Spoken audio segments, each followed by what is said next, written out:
The live TV, सच सबसे आगे। लोकसभा के चुनाव लगभग आ गए हैं, ये हम सब देख रहे हैं, लेकिन जिस तरह से भारतीय जनता पार्टी की चिंता बढ़ते जा रही है चुनाव को लेकर, उससे साफ समझ में आ रहा है, वो बौखलाहट जो बयानों में नजर आती है बीजेपी के नेताओं की, कि भारतीय जनता पार्टी के लिए चुनाव की जमीन बड़ी आसान नहीं है।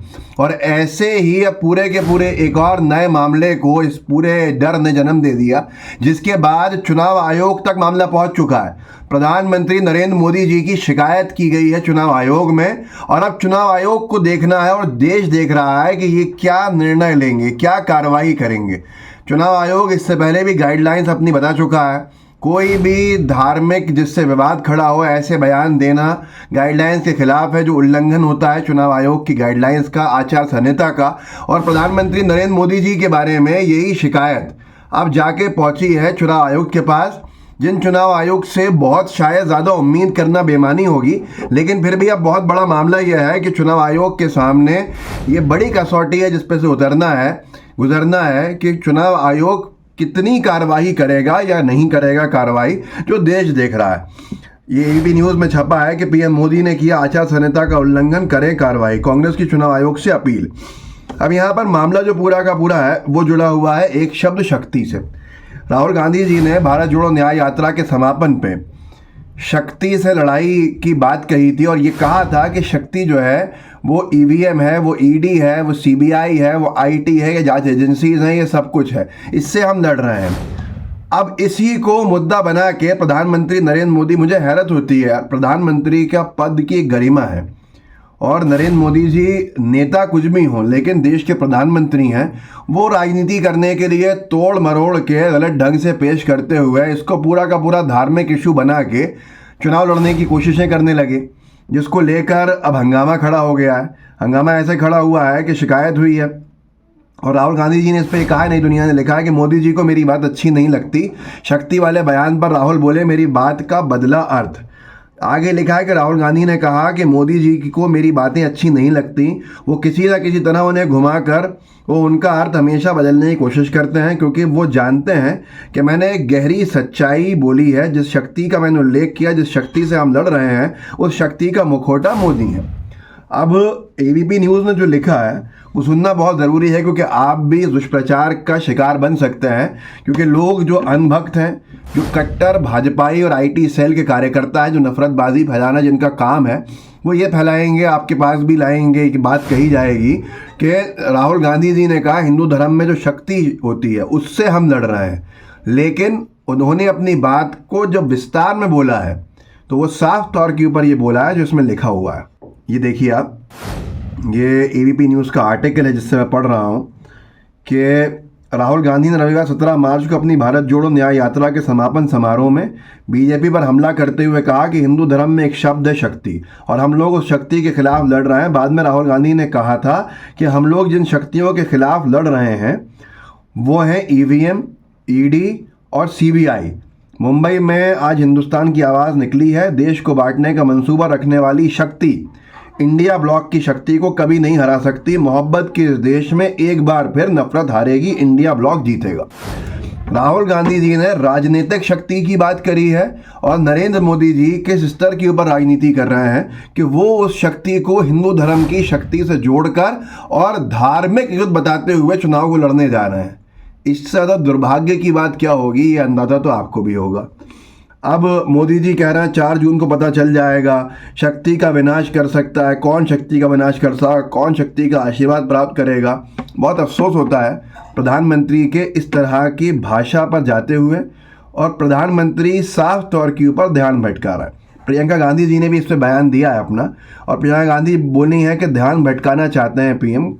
उन्होंने कहा कि प्रधानमंत्री सिर्फ जनता का ध्यान भटकाने के मास्टर हैं। देश की जनता महंगाई, बेरोजगारी और आर्थिक संकट से जूझ रही है, नौजवान नाराज है, किसान आत्महत्या कर रहे हैं, महंगाई से लोग अपना घर नहीं चला पा रहे हैं, नोटबंदी, जीएसटी ने लाखों उद्योग चौपट कर दिए। लेकिन प्रधानमंत्री गैर ज़रूरी मुद्दे उठाकर जनता का ध्यान भटकाना चाहते हैं।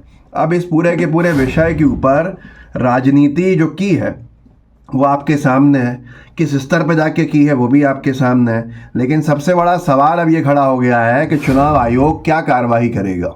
चुनाव आयोग कोई कार्रवाई नरेंद्र मोदी जी पे या बीजेपी के बड़े नेताओं पे करने का दम रखता है या नहीं रखता, ये भी अब सिद्ध हो जाएगा। चुनाव आयोग के सामने अब ये बड़ा विषय खड़ा है जिस विषय के ऊपर उन्हें गुजरना है, और इस विषय के साथ ही जो साख है चुनाव आयोग की वो उसके ऊपर टिकी हुई है। किस्सा मुख्तसर या इन नटशेल जिसको अंग्रेजी में कहते हैं, ये कह सकते हैं कि बात यह है कि राहुल गांधी जी ने जो शक्ति, राजनीतिक शक्ति है भाजपा की, जो गलत शक्ति है, जो नफरत की शक्ति है, जो ताकत है, ताकत के संदर्भ में बोला है कि जो शक्ति ईवीएम की है, जो शक्ति ईडी की है, जो शक्ति आईटी की है, जो शक्ति इस तरह की पूरी नीतियों की है, जिसके मुखौटा प्रधानमंत्री नरेंद्र मोदी हैं, उन शक्तियों से कांग्रेस की शक्ति की लड़ाई है, इंडिया अलायंस की शक्ति की लड़ाई है। देखना यह है कि कौन सी शक्ति जीतेगी, कौन सी शक्ति हारेगी। आप सोचिए कि क्या स्तर है ये कि उसको जोड़ा जा रहा है धार्मिक शक्ति से और बताया जा रहा है कि ये धर्म विरोधी बयान है, और खुद कौन कह रहा है इसको? नरेंद्र मोदी जी कह रहा है।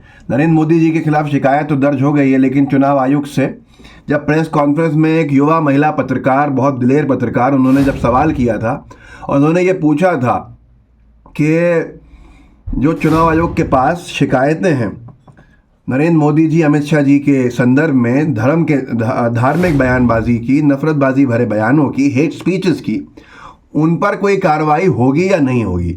चुनाव आयोग ने सवाल पूरा सुनने के बाद जवाब दिया था नेक्स्ट क्वेश्चन। उससे ही समझ में आ गया था कि दबाव किस स्तर का है और उस दबाव में कितना काम चुनाव आयोग करेगा, कितना नहीं करेगा, ये बार बार सिद्ध होता जाएगा। और अगर चुनाव आयोग कार्रवाई नहीं करेगा तो जाहिर सी बात है जो बात राहुल गांधी जी और कांग्रेस पार्टी कह रही है उस बात को बल तो मिलेगा, और जनता के सामने भी ये सारी की सारी चीज़ें जो हैं वो स्पष्ट हो जाएंगी कि कितना दबाव ऑटोनॉमस बॉडीज़ के ऊपर है, संवैधानिक संस्थाओं के ऊपर है।